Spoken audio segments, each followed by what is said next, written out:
grand old Maharaja, Air India, finally goes up for sale, with the centre inviting bids to buy 76% stake and management control of the national carrier.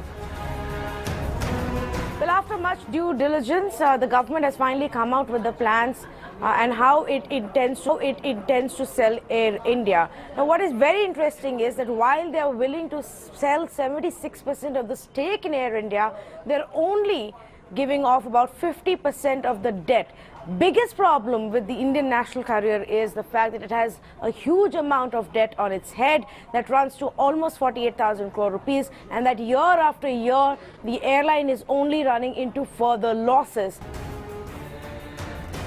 The bleeding national airliner has not made a profit in the last 9 years and has a debt burden of nearly 50,000 crores. Certain things which government has, they should also put some effort to work it like a private organization. Privatization is not a solution. You should improve the facilities and services. According to service, it is better in private sector, but government should try in that way that they can give better service to the people. With taxpayer money being used to keep Air India afloat for years, Mirror now asks people what they think about the Maharaja's sale. We ask, why should taxpayers continue to bail out Air India? Should Air India be sold? Let's debate. You're watching the Urban Debate in Mirror now. Faye, thank you for joining us. Here's the question.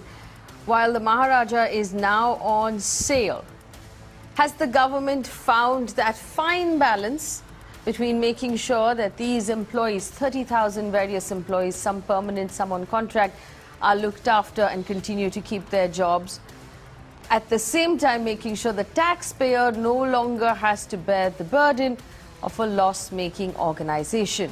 Will privatization help revive this airline that has been a sort of jewel in the crown of India for so long and has now withered away, rotted away because of bad management? We'll all remember stories of our parents, grandparents flying in the 60s, 70s and 80s, where Air India was really a jewel of an airline.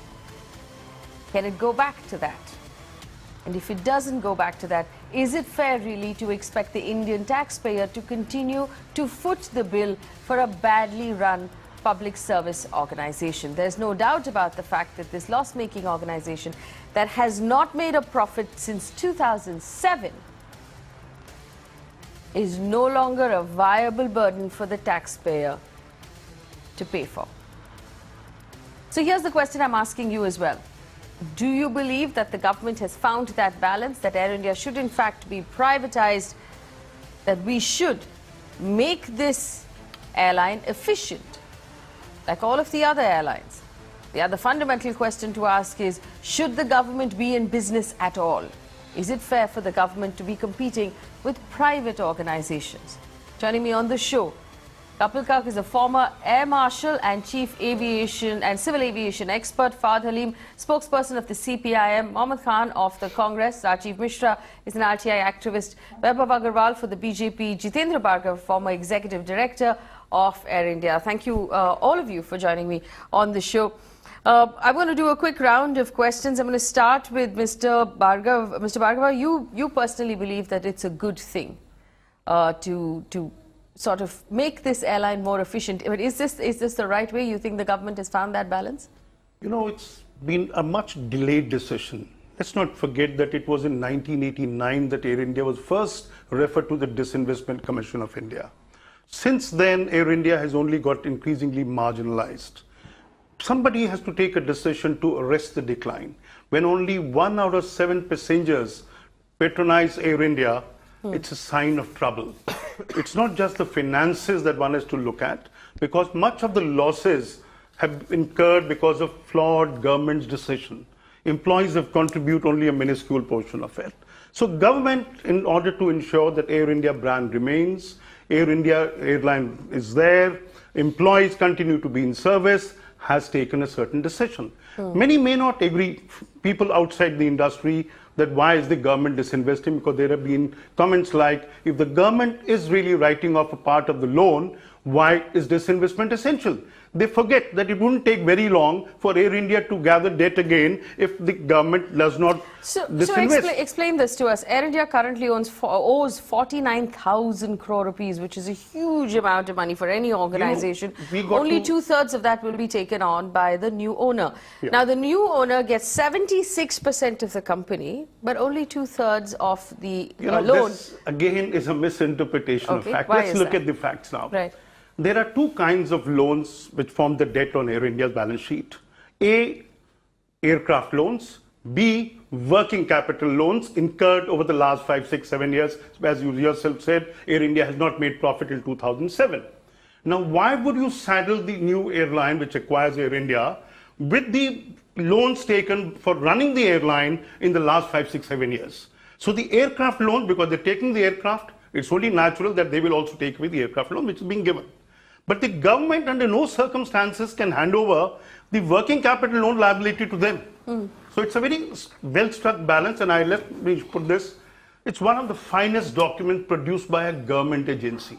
Right. Even if you were to go through a fine comb and say, let me find some fault in the document, you cannot. And my only contention has been, why 76%? Why not 100%? Because of the government's propensity to meddle in Air India's affair. And we have all been witness to it. So that is why I've been asking, the new acquirer must seek from government a written assurance that government will not meddle with the 24%, though the document very clearly says government will cede total control to the new entity. Let me bring in someone who disagrees with you. Vipul Saxena is a former pilot and an aviation expert. Mr. Saxena, you disagree?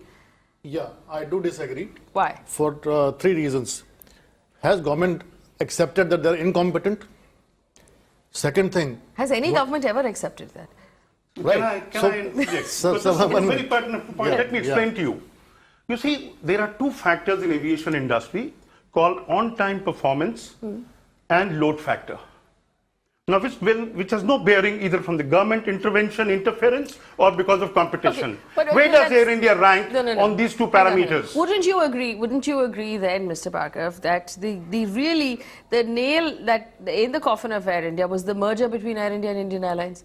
Wasn't that a government decision? For an outsider, yes. Mr. Bhargav. When I wrote my book, The Descent of Air India, you won't believe it. In the first 7 chapters, which is half the book, merger and aircraft purchased by Praful Patel does not figure. There were systemic weaknesses in a commercial organization. So you were ED. Why didn't you fix those systemic weaknesses? What is the point of are you telling me it was nobody's fault that we bled this much money? The Indian taxpayer has been paying the bill for this now for far too many years.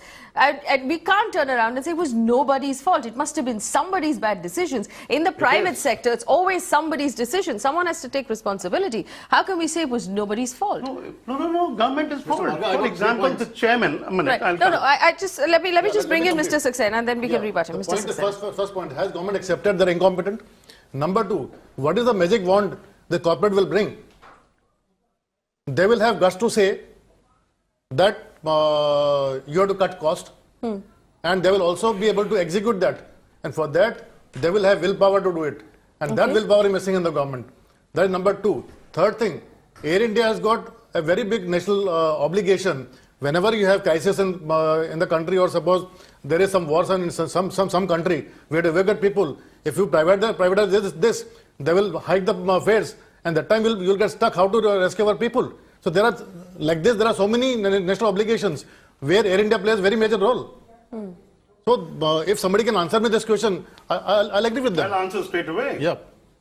Would you like to maintain an airline only to evacuate people when you need it once in 2 years from some country where Indians are in distress? Let's put it this way. Government has a right to ask a private sector company to mount operations. Let's not forget, when Kathmandu earthquake took place in Nepal, did not private sector airlines operate flights? They did. And as far as the fares are concerned, yes, private sector airlines are guilty. DGCA can come into the picture and ensure Yes. that fares don't go beyond a point. But to say that Air India must be in government control, irrespective of the consequences, irrespective of the burden on the taxpayers, Right. only because of these kind of incidentals, I am not one of Okay, those. let me, who hang on, For that, there has to be gentlemen. two part of operation. One is commercial part and second part is obligatory part. The one which is obligatory part. I don't understand why there needs to be an obligatory part. Instead of paying a bill, and it's a massive bill that we've paid as a country to run this airline, I will gladly pay the hiked up rate whenever we need to evacuate someone out of the taxpayer money, rather than keeping this entire thing afloat just to evacuate someone. 26,545 crore rupees is what we have paid as taxpayers to keep Air India afloat for the last 6 years. So I'll come Now, back to I'll pay that for one aircraft to Yeah, evacuate fine. someone I'll from, come back, you know, I'll come from a back to country. my second point. Yes. That if corporate can have a will to say that these people are incompetent or this is the way I have to cut my cost, why can't government do it? You know, there's an Till the time we interesting, have a political- so you actually want government to cut costs, then why are we talking about Air India? Let's talk about the entire Yeah, government services. Let's I have don't think that's professionals a... run this company All right. and give them all the power and autonomy. Let me bring in the other members of my panel as well. Fahad Halim, spokesperson of the CPIM, do you believe that Air India ought to be privatized, and has the government found the perfect solution?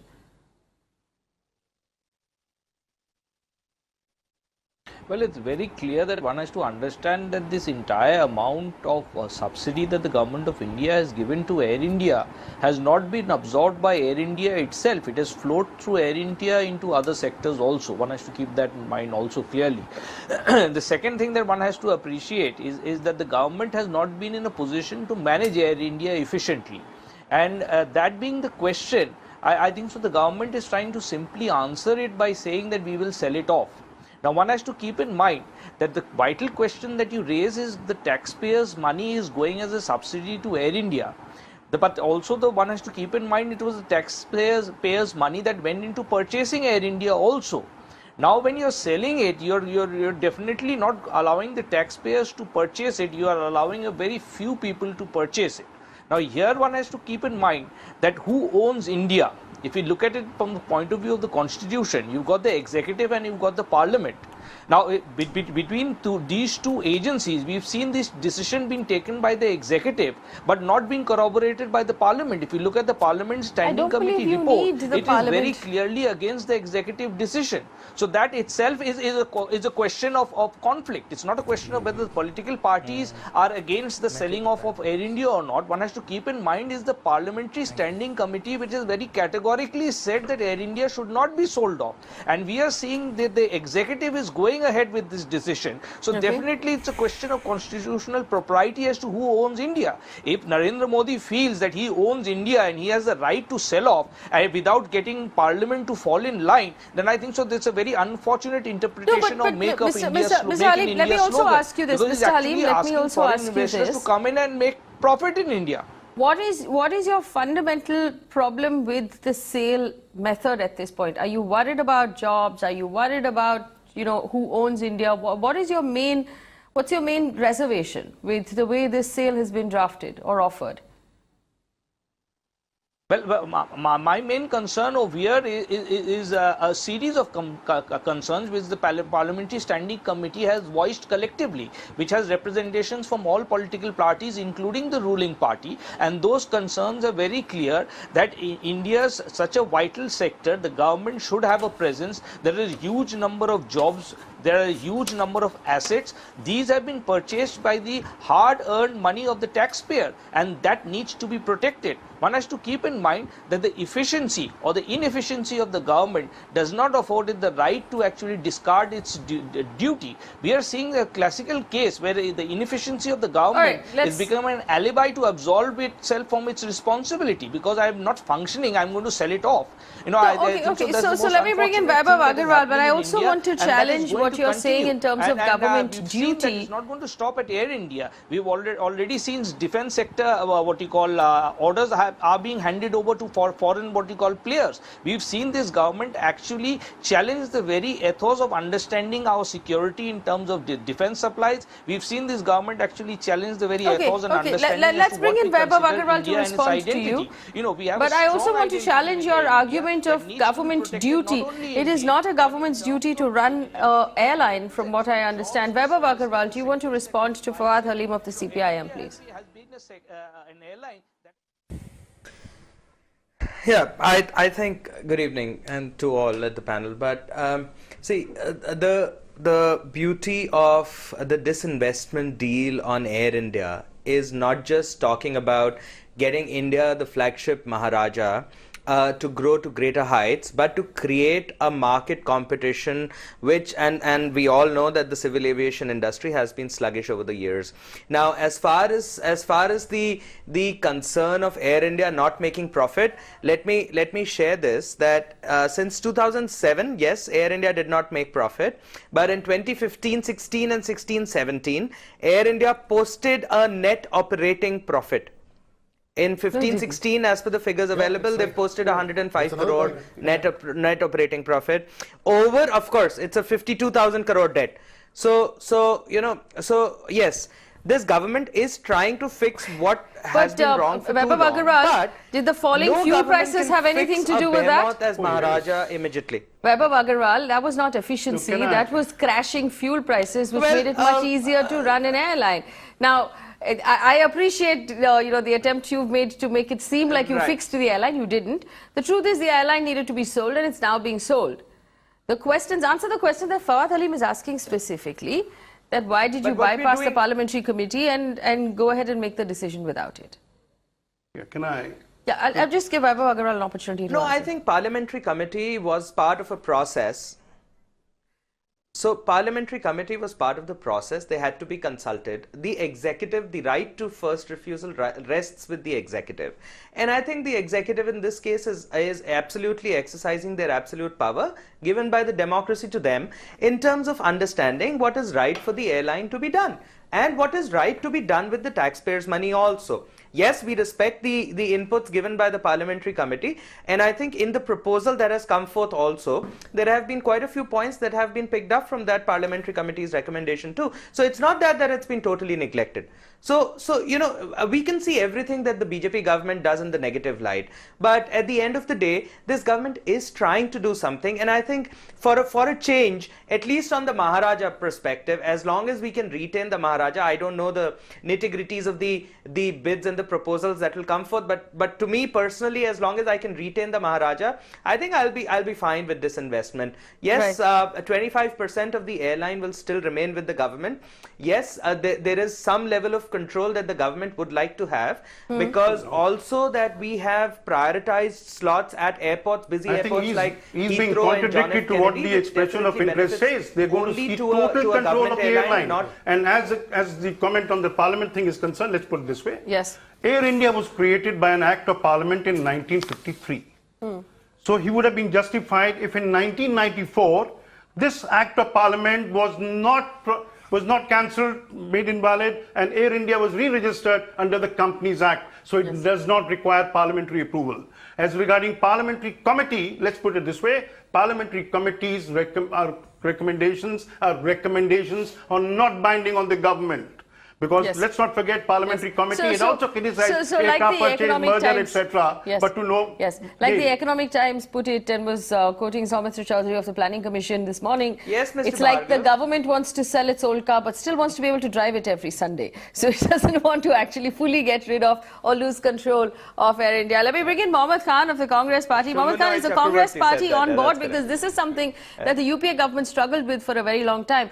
But it is possible, and it does seem like Jayant Sinha has found the perfect solution. He's found a way to look after the employees. He's found a way to make it attractive, which was the biggest problem. Nobody knew who would want to buy this airline, but now there's an entire long list of people who are interested. He's found a way to look after all of the interests. So it does seem like Mr. Jayant Sinha here has done the right thing. Let me bring in the panelists who haven't spoken yet. Mohammad Khan, please go ahead. Hi, Faye, can you hear me? Yes, we can hear you. Go ahead. So essentially, one of the things you said, that they will continue to be in the driver's seat. And what Weber also referred to when he said that they will continue to retain some degree of the Maharaja, some degree of control over the Maharaja, that is absolutely incorrect. And I'll tell you why. You're selling 76% of the stake, which means you're left with 24%, not 25% as Weber pointed out. Under the Companies Act 2013 and under the old Companies Act, you retain the right to a proposal if you hold 25%. You also have the right to bring cases of oppression and mismanagement if you hold 25%. But bring cases of oppression and mismanagement if you hold 25%, but not if you hold 24%. You have essentially yielded and relinquished that right. I don't understand why. Now, the second thing very quickly I want to say is, I want to go back to what Mr. Halim was saying about the standing committee. Faye, in January of this year, Mr. Derek O'Brien is the chairman of this committee and he couldn't reach the meeting on time where this was listed as part of the agenda. Now, the BJP MPs refused to take the issue up. And as a result, despite it being listed on the agenda, they did not, they said that we won't take it up. And after that, our members of parliament walked out. Kumari Shelja and Mr. Miss Kumari Shelja and Mr. K.C. Venugopal had to walk out along with 2 Trinamool party MPs. As a result, I'm sorry, there's a lot of feedback, so I might be being a little repetitive. But what I'm saying is, why did the government not want to even discuss the plan? The plan puts in place a turnaround strategy for 10 years. Surely there was something of merit that could have been considered. Weber, you are absolutely incorrect when you say parts of that report have found its way into the current decision. No parts of that report have been found because ultimately you rejected the report. Mohammed Khan, one second. I know that there's an echo coming into you, a feedback. We're going to get that fixed. But I have a question for you. It has been widely talked about, confirmed by certain people, that while Sharad Pawar and Praful Patel were in charge of the aviation sector, Air India suffered the most. There have been conversations of Mr. Praful Patel nudging Air India to buy aircraft that it didn't need, pushing Air India to merge with Indian Airlines. After that day has had trouble, the entire airline has had trouble even turning a profit. Wouldn't you say that this current state of affairs of this airline was the doing of the last several years of governance, and perhaps if Praful Patel had done a better job as aviation minister, we wouldn't have to have this conversation today? Well, as a matter of protocol, we do not necessarily speak on behalf of our allies. Their spokesperson are usually competent to do so. No, but okay, as a matter of protocol, I would say that Air India, of course, could have done better. It hit many milestones. No, as a matter of protocol, then the UPA government was chaired by the Congress. The UPA government was chaired by the Congress, and you were fully within your power at that point to question your allies and your ministers. It was not just purchase and merger that killed Air India. Yes. While on one side they were saddling Air India with a huge fleet which it could neither afford nor be deployed. On the other side, they recklessly doled out bilateral rights to foreign airlines to take away Indian traffic. Yes. So this was all a deliberate move, and perhaps the consequences that Air India is facing today was a well-planned, scripted story, let me put it this way, and bluntly for these Congress UPA people, and they're criticizing this decision only because it's for political reasoning. They should be very clear about it. Yes. Ask themselves, can Air India survive without a management change? Number one. Number two, is it feasible to keep the politicians out of management control, the bureaucrats out? No, we have tried it, and it has not happened. Let's not forget, after JRD Tata was running a government airline, it was still a government airline, and it was conquering great heights. Why is it? Because since 77, the political climate has become come back to what you said. You said basically that the Congress UPA government was responsible for running this airline to the ground. Grounding it, yes. And this is beyond a doubt. Nobody can say. Sir, if it was UPA at 1 or UPA 2 time, I would have agreed for disinvestment, because that time I'm not saying airlines were making huge losses. EBITDA was minus 12%. Employment was more than 20%, and there was hardly any growth in the passenger traffic. Today, from 2012 onwards, you see every year. No. From that time, it doesn't make sense. No, let's be honest. Employment costs have come down to 12%, and growth is every year there's a growth. For better understanding, and the my co-panelist, I will only make one point. Yes. You see, let us not harp on this operating profit, which is very modest. If Air India was only operating in a monopolistic environment and you were making profit, comparing your year-on-year performance, by all means, yes. Mr. But Bhargav, when if Air India makes X profit or X increase in revenues and the other airlines do 3X, you can't say it's good performance. No, Mr. Bhargav, because- tomorrow, one second. because Tomorrow oil will process- go back to $120 a barrel. Then what conversation will we be it's having? it's not just oil. It's a 20% plus growth rate of the Indian market that is helping That- the airline. Yes. All right, right. Let me, Who's got the market? Who's one got second, highest one market second. share? We'll begin Air to India detail. got One second. Mohammed Khan Second responds highest to EBITDA that. Air One India is second, making. one second. That is why so many corporates want to Right, buy right. Air India now, not during 2007 or 2000 or So many 2009. corporates want to buy Air India now because of the prime slots that it has to land in Heathrow and to Yeah. and they've seen the JFK trend. and And they've seen Paris the trend of Airport, profit in the last which 3 nobody years. can put together now. Mohammed Khan responds to the fact that a former executive director of Air India, who's written a book on the airline, has turned around and said the UPA government 1 and 2 ran this airline into the ground, and it was a bill that the Indian citizen has had to pay for the last 10 years. It's a completely unfair bill. It's high time. It's high time we sold it. We wouldn't have to be in this position of asking whether or not we had to sell it if we hadn't run it into the ground. Mohammed Khan. Right. I was listening intently to what Jitendraji was saying. I'm sure his knowledge on the subject is far more expansive than mine. So I would not try and discredit or counter what he's saying. I would instead say, sir, in hindsight, it is very easy to make these charges. If those decisions were taken at the time based on the factors and circumstances that were prevalent, and they were done without malafide or without illegality, and they did not work out, then you cannot turn around today and say, look, these people ran it into the ground, so punish them. If there is illegality, if there is some sort of wrongdoing, then of course, Jitendraji, please take action. I can't speak to whether these people were possessed of more information or less information at the time, which could have helped them make better decisions. Of course, Air India is in a bad place today. But the fact is that Air India is such an attractive purchase option for all of these people right now, because the previous government expanded its reach, its hold. These very assets we talk about with such pride. No, today, hang on, Mohammed Khan, you should no. All of You these can't- assets you which are can't possibly- the market. No, manage this airlines well and Mohammed brought about Khan, profit. the UPA government can't government. possibly take credit for anything that has to do with Air India because of the kind of situation that the airline But is in one right more now. point needs to be put on record. Yes. That it was the Congress government in 1989 that referred I am Air India to saying the that Disinvestment might be Commission of right, India. but you can't They say felt the that need it's for all disinvesting at that time in But 1989.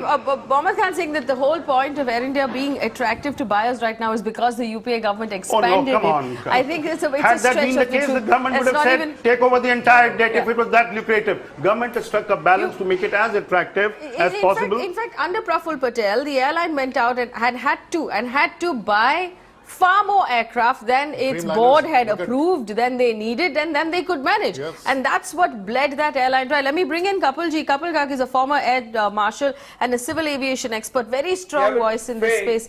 Kapilji, you've always been fighting for this disinvestment, but do you agree with Mohammed Khan that it was the UPA government that has actually made Air India attractive? Because I, quite frankly, really disagree with him at this point. I firstly want to thank you, Faye, for thinking of me at the end of 30 minutes, because we talk about monopolistic trends outside, including in the aviation sector. We see monopolistic trends right here on this panel discussion. So, of course, this is a lighter way in comment. The fact is, this has been a long overdue decision, and I'd like to compliment this government for finally taking the bull by the horns and going ahead with this disinvestment. This is not, if we go for a background, it's already been explained, successive governments have proposed disinvestment.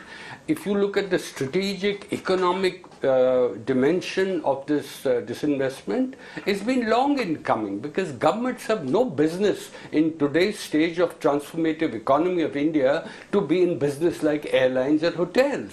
Yes, the point was made about what about in case there is a war and the evacuations have been done, very much catered for in the Indian Aircraft Act. I think let's not give arguments merely for the sake of argument. This is a decision because taxpayers' money, 3,000 crores of rupees are pushed in every year into an airline when you could use those 3,000 crores for education, for healthcare, for agriculture, for people's needs. You know, the human development needs, this country needs are desperate. Why are we sinking this into Air India? Lastly, the point about management, I think everyone is to be blamed. The government, the political leadership, the management, they have run Air India aground. I give the example of Singapore Airline. Singapore Airline is a creation of Air India. I give you personal examples, whether it's the pilots, whether it's the engineers, whether it's the cabin crew, whether it's the management that came to Singapore Airlines from Air India. Look where Singapore Airline is and look where Air India is. So therefore, let's acknowledge our mistakes over the last 65 years since we nationalized Air India and now go back to where it needs to be rightfully in the private sector. Modalities have been discussed, I don't want to repeat. But I want to emphasize one important point. That point is that this disinvestment is at a stage where the airline sector, civil aviation sector, is heading for a rocket-like climb. Whether it's the growth, whether it's the ecosystem that needs to be created, whether it's the aircraft, whether it's the maintenance overall, including setting up of an indigenous civil aviation industry, which is crucial. Lastly, safety, regulators, all those sectors need desperate reform. I think if we take one step on Air India, those will also come in. Last point I think is about, I think no one mentioned this point, Air India has been undertaking flights for our VVIPs, the President and the Prime Minister of India, all foreign flights. The Air Headquarters VIP squadron has Boeing 737 business jets, which does short-range flights, but cannot do a long-haul flight, for which Air India has been invariably commissioned, earlier with Boeing 747s, but in recent past, 2 aircraft have been inducted. Now, this is for the benefit of viewers as also the panel.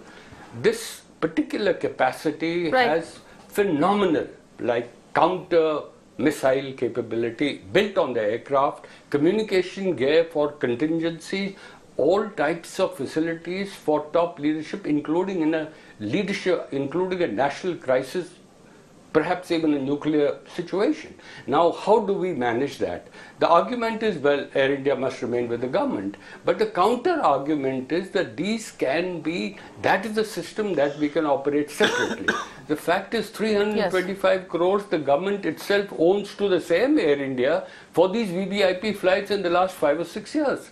So may I make the last point? The last point is, this was a step which was recommended by the NDA government, the UPA government. Of course, UPA government has to be faulted. I entirely agree with, although Mr. Bhargav is rather quiet on this business of the decision to procure those 111 aircraft at a time when you were making profit of 100 crores and your actual cost of that purchase was 70,000 crores.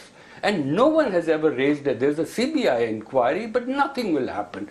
I agree with the point about giving these rights to foreign airlines. You have allowed Air India to hemorrhage, to get a hemoglobin of 5.7 where you can't survive, except with transfusion. So how long will you do the transfusion?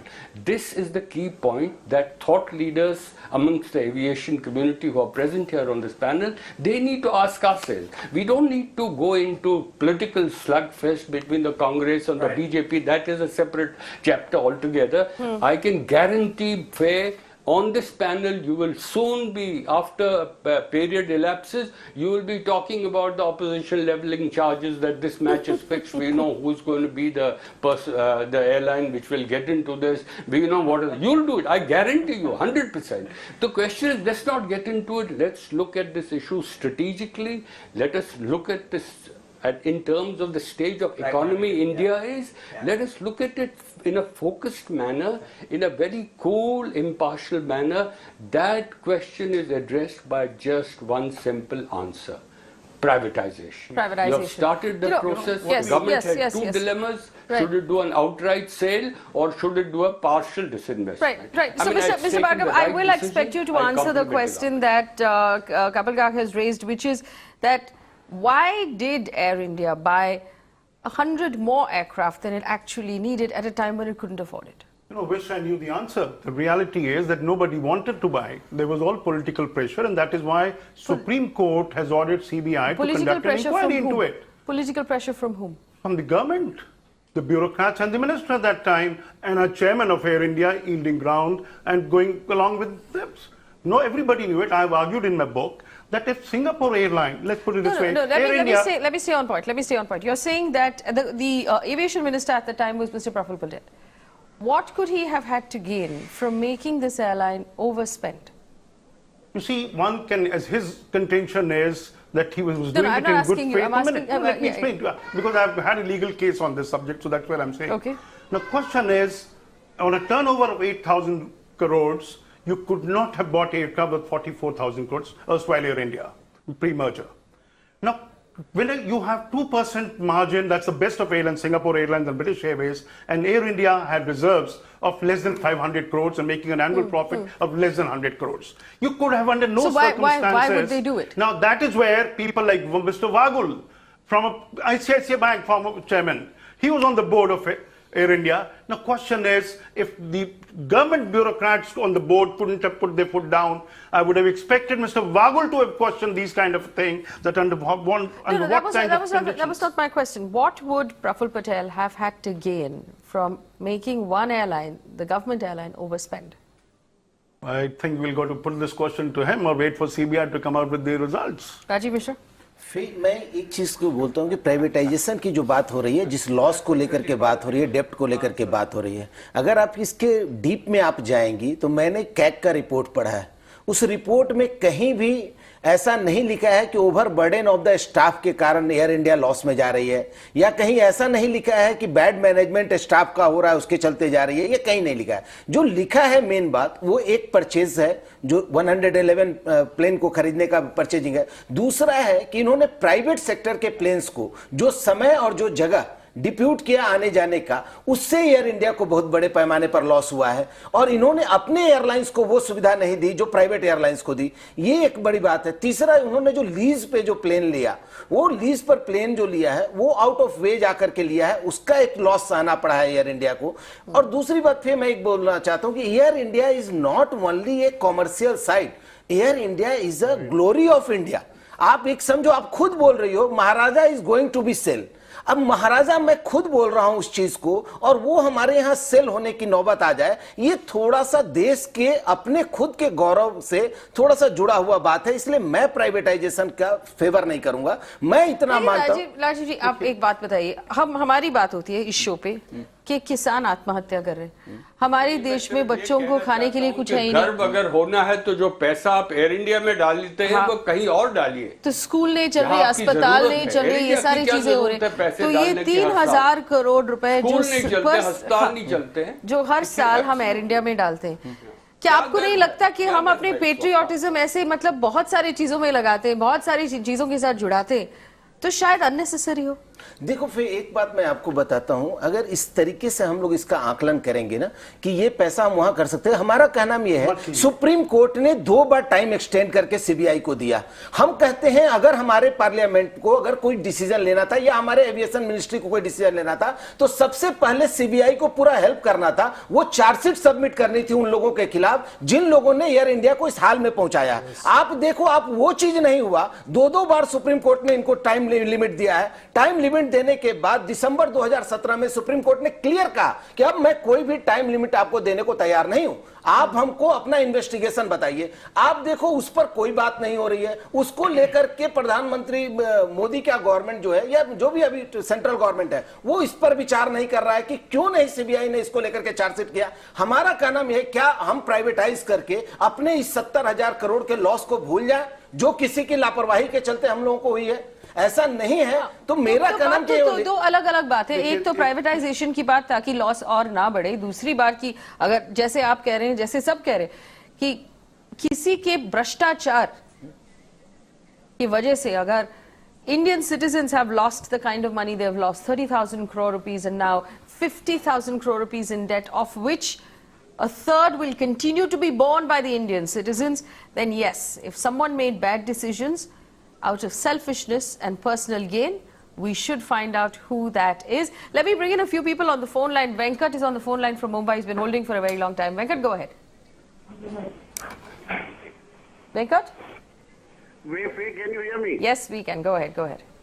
Well, I'm a staff of Air India still working, and out of the members over there, or the panel, Mr. Jitendra Bhargav is one of the elsewhere Air India's ED, so Yes. he knows the inside story. Yes. And Kapil Kak and Vipul Saxena, little bit they are talking sense. Absolutely, Mr. Kapil Kak is talking sense. But being an insider, erstwhile Air India, it got killed at the time of merger.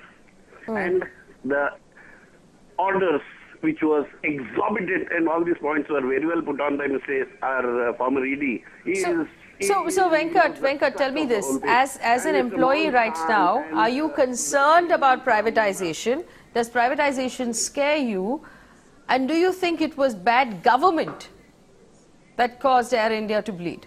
I don't want to get into the political side, but everybody knows in Air India, the erstwhile Air India, who killed the airline.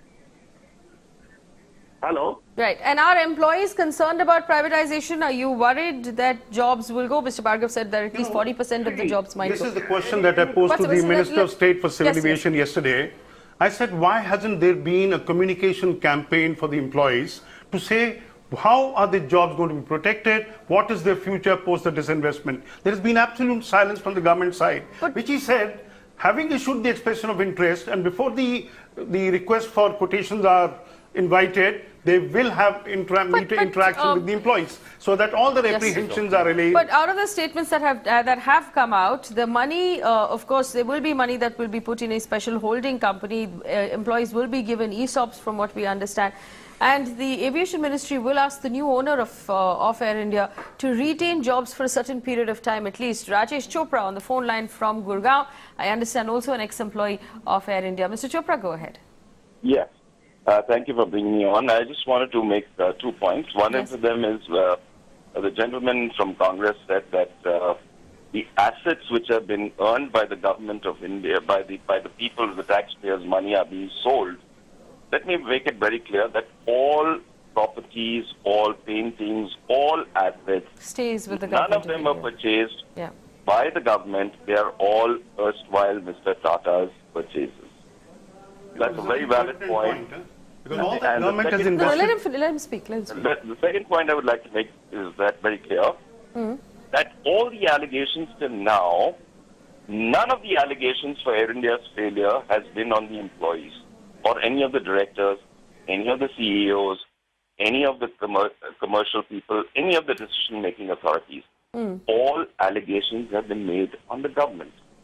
So it's very clear that the employees cannot be blamed for the disaster. I mean, which employee has made a wrong decision today where Air India is today? None of the employees. It's only the government people who have made the wrong decision. Thank you. And it's also, thank you, Mr. Chopra. It's also possible that the ones who will pay for these mad decisions will be the employees at the end of the day. Muttu from Trivandrum on the phone line. Muttu, if you can hear me, go ahead. Very quickly, though. Yes.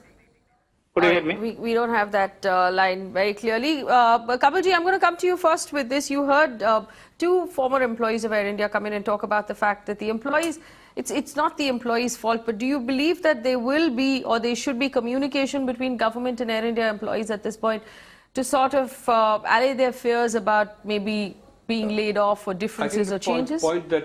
Yes. No, I think you yourself addressed that issue in 2 dimensions, referring to the document. It's very much in the cards that employee interests will be certainly sustained. What period of time is indeterminate.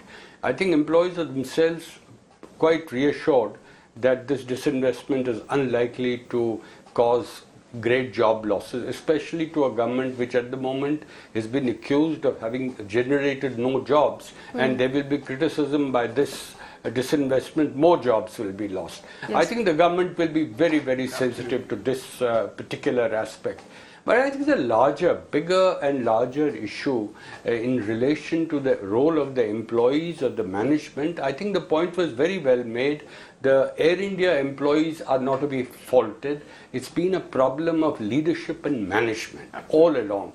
Because that leadership and management is not domain expertise. It is a general expertise. I'm a great admirer of Indian civil service. But there are some things Indian civil service cannot do despite whatever may be their experience.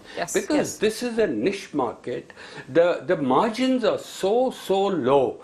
And unless you're creative, virtually by the minute, you will lose out by the hour. Right. So that's why I said I put the blame entirely on the management on one side and the other side on the government. It is government. I have no doubt we can all argue about. Right. Let me just bring in Fahad Halim. Let me just bring in Fahad Halim of the CPIM. He wants to make a point. Mr. Halim, go ahead. Mr. Halim, go ahead. Yeah, I have just 2 points to make. Number one is that one has to be very clear that this airline has been run into the ground. But the intention of running the airline into the ground is being closed by the present government. You know, they are saying that the UPA had run this airline into the ground, but they are the ones who are selling it off. So it's a congruency. If the intention is actually to close Air India and the process started with the UPA, then the NDA and Narendra Modi is actually closing that deal. That's evident by the facts as the facts are developing, and raising the question that the UPA was responsible is the smoke cloud behind which this decision is being closed. The second point I'd like to make is a theoretical point. It's very clear, you know, you have the present dispensation, the present government of India, which is actually favoring capitalism in all its ways, and it's actually saying that they cannot run an airline profitably. So it's actually a very clear indication. If the government cannot run an airline profitably, why place the responsibility of the country on them? It's absolutely one second. I know Vaibhav Agarwal is going to want to respond. Vaibhav Agarwal, one second. If they fail to run an airline, I think so they should not have the right to run the government also. Okay, Vaibhav Agarwal, before you answer that question, I have one question of my own. One second, Mr. Agarwal, before you answer that question, because we're running out of time, I have one question of my own, and that is to do with the panelists in the studio with me.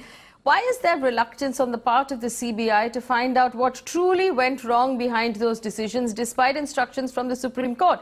Is the CBI or the current government protecting someone guilty of corruption and responsible for losing this much money of the citizens of India? Vaibhav Agarwal. मेरे काबिल दोस्त मोहम्मद खान और मेरे काबिल दोस्त जितेंद्र भार्गव जी ने अभी 5 minute पहले किसी और बात पे जवाब दिया था that it's best for their spokespersons to comment on that. It's best for their spokespersons to do that because agencies under our rule, and we've debated this all along, are absolutely independent. But I would like to quickly make points. Halim Sahib does not know what he's talking because he's ill-informed. As per the bid, the winning entity of the bid will retain the name Air India. So there we solved the problem of the Maharaja, as I was feeling that. I just got that information. Air India will only be sold with operating assets, not everything else. Everything else that Air India has will be transferred to within the system to a new special purpose vehicle, which will be Air India Asset Holding Limited, which will be, you know, as per the proposed entity. And Vaibhav Agarwal, why is the CBI going easy? Lock-in period for 3 years. And we also we've been through those details. Why is the CBI going easy? The CBI is not going easy. No, you're clear that that's an interim arrangement. That's not the complete package. With CBI. CBI is absolutely... No, sir, you're misinforming the nation. Because you are ill-informed. As always, we never get the answers to the questions we really want to answer. It's not worth it. Don't make it a political slugfest. Please do not misinform the nations. These are time-bound. I mean, Faye, no matter how decent you want me to be on your... It will not be the politicians who will guide the CBI or get for and against. It's a public pressure that is being mounted on CBI.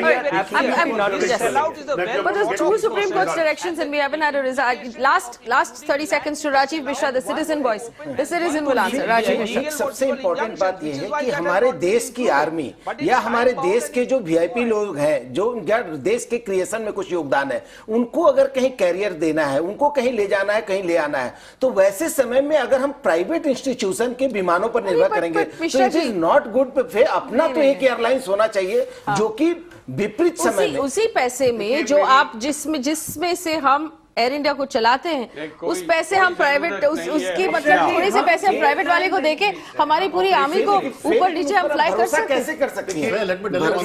एक point खाली बताने के लिए, जो लोग disinvestment को oppose कर रहे हैं उनको केवल एक चीज याद करनी चाहिए कि अगर एयर इंडिया का डिसइन्वेस्टमेंट नहीं होता है, इस समय 7 में से 1 पैसेंजर एयर इंडिया को पैट्रोनाइज करता है, आज से 5 साल के बाद में कितने लोग एयर इंडिया को पैट्रोनाइज करेंगे? तो एयर इंडिया का भविष्य के बाद एक बहुत बड़ा क्वेश्चन मार्क लग जाएगा। Yes, I've run out of time. It is obvious from all of our gentlemen, thank you. And this is absolutely a very good point. All right, I've run out of time, but I have to wrap up this discussion. Now, it is obvious from all of our experts that the privatization of Air India at this point is the best possible route.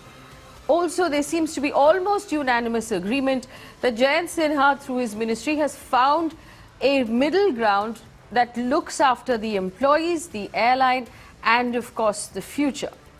But there is a massive, massive question mark about the CBI inquiry into the corruption that might have led, or that has allegedly led, to where Air India is today. The thousands and thousands of crores of rupees of your money and my money that we paid as taxes down the drain for selfish needs, where private airlines were profiting from the pain of Air India. Because you and I own it and nobody's accountable to us, right? Who's accountable to us for how these Punjab National Banks are being run? No one. Who's accountable to us for how Air India is being run? No one. They just simply make it go away. We need to put pressure on the government of the day and the CBI to make sure that if a previous government and its bad decisions, selfish decisions, corrupt decisions led to where Air India is today, not only do you solve that problem through privatization, but at the same time, you have that investigation on instructions of the Supreme Court to bring those people to book. It's not okay to let them go away. And it does seem like at this point that people who cheated us are getting away scot-free. On one hand, Vijay Mallya is getting married in the UK for the 3rd time. After we've sent him notice after notice after notice to appear in court, he's like, I'm getting married. And on the other hand, here we have an airline that's been run to the ground. The Supreme Court has asked twice for the CBI to submit its investigation, and the CBI doesn't seem to be interested. That's something very, very worrying. At the end of the day, bottom of that whole pile is your money and my money, which is why we should be more angry than we are right now. Thanks for watching.